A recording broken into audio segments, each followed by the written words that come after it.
Hello and welcome to the Temple of Tomes with your host Indie Comics Jones. Today is September 7th, 2020. This is episode 85, and today we're going to take a look at Unearth, issue 7.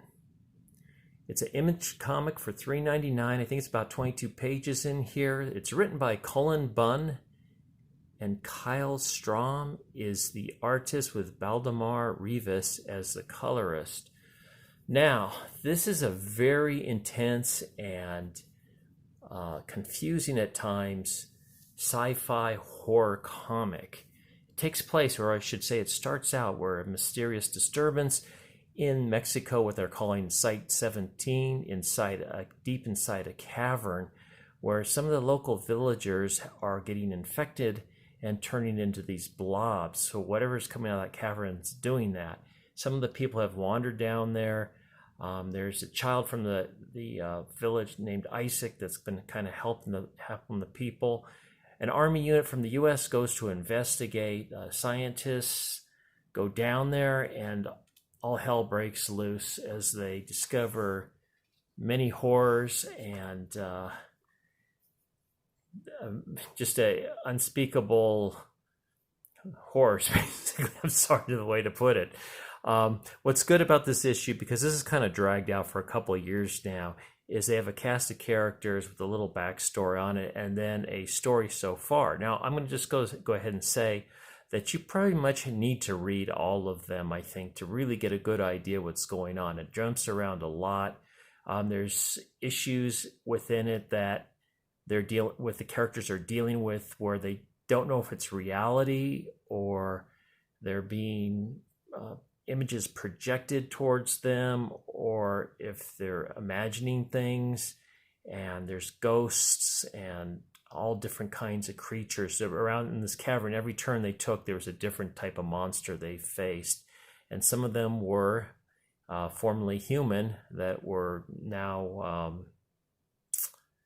trying to take them down. So the army unit that went down there got decimated. Only a few people came out and survived. One was Frankie, one was Nails. King here was actually a hero. He was actually gave his life so the survivors could actually get out. The other doctor or scientist that went along, both of these, Frankie and Amelia actually went crazy down there and tried to kill Frankie, and Frankie had to kill her in self-defense. And Cole is the major that's leading the expedition. He was doing the directing from topside in a group of trailers with all kinds of technological advanced equipment, guiding them through with drones and mapping and all kinds of things. So it was a disaster. They ended up having to bomb the nearby villages because they were all infected. They're bombing the cavern, think this would kill the creature beneath the earth. And this creature seems to be some kind of ancient alien that was wounded and crashed there, and is trying to recuperate, and is doing that through the assimilation of human bodies, basically making its mass larger and more healthy. Now, when they bombed the heck out of this cavern and the nearby villages, it released a orb, so to speak, a cloud, a heavenly cloud that lifted and placed itself over Dallas. And things are still going on in Mexico, but this is the main threat now, since it is in the U.S. It's no longer in Mexico. So they have to figure out. They don't know what's in it or what it's about. They try to attack it, and their electronics on the planes won't allow it to do any kind of attack or extra surveillance. So they're in the dark about it. But it moves along in a way that it jumps from thing to thing. You don't know if it's fantasy, reality, location to location. So there's probably at least 10 different locations within this 22 pages here. It seems to go all over the place. And we'll go through it real quick. So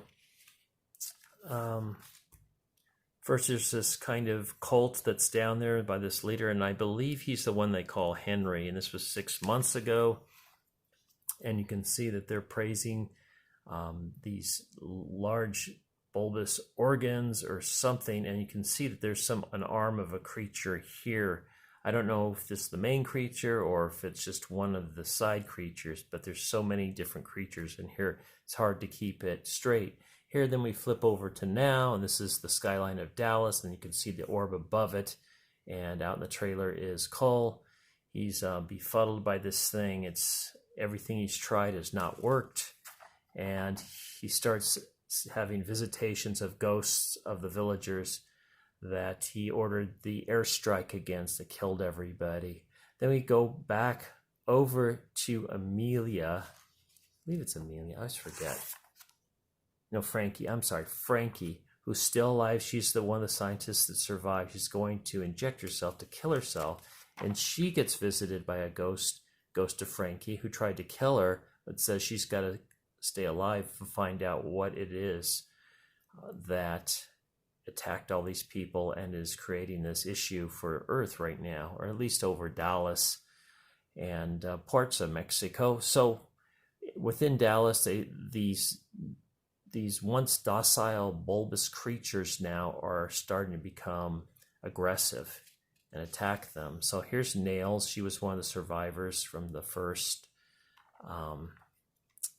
expedition down the cavern, and she's able to take one of them out, but there's a whole bunch of them, and suddenly there's this monster, a new monster coming out with tentacles and all kinds of arms that they're going to have to fend off now.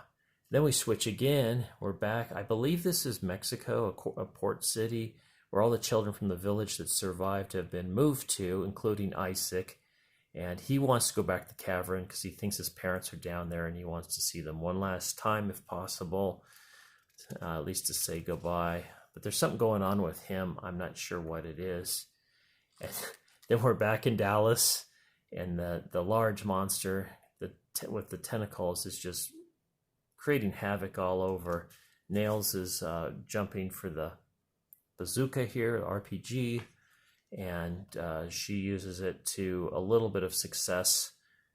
In the meantime, out at the headquarters where Cole is directing these armies towards this monster, he's having issues, and he has like no idea how to take this thing down. So a lot of dilemmas here. He's just he's at his wit's end basically. Then we go back to Amelia's place where she's thinking things over. She sees a light outside, and it's Isaac, because she's like living, I think, in New England or something like that. So somehow Isaac made the transition. Maybe that port city was actually in New England or was back in Mexico. I'm just not sure, because they really don't spell it out too well. But he's wandering off, and it's like he's talking her into going back down into the cave. And then we go to elsewhere, where it looks like some kind of harvest is taking place with this strange fruit that strongly resembles a lot of the bulbous creatures that they were fighting down in the caverns and out in Dallas.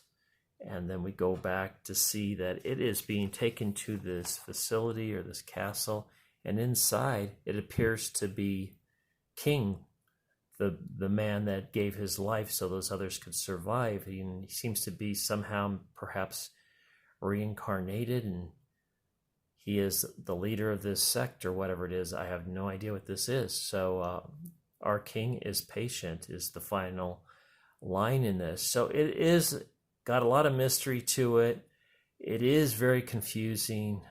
I'm hoping there's a big payout on it. I would suggest sticking with trade paperbacks on this if you're going to do it. Like I said, I read the first 5, and it flowed much better when I got to read them all at once, all together, rather than a month apart.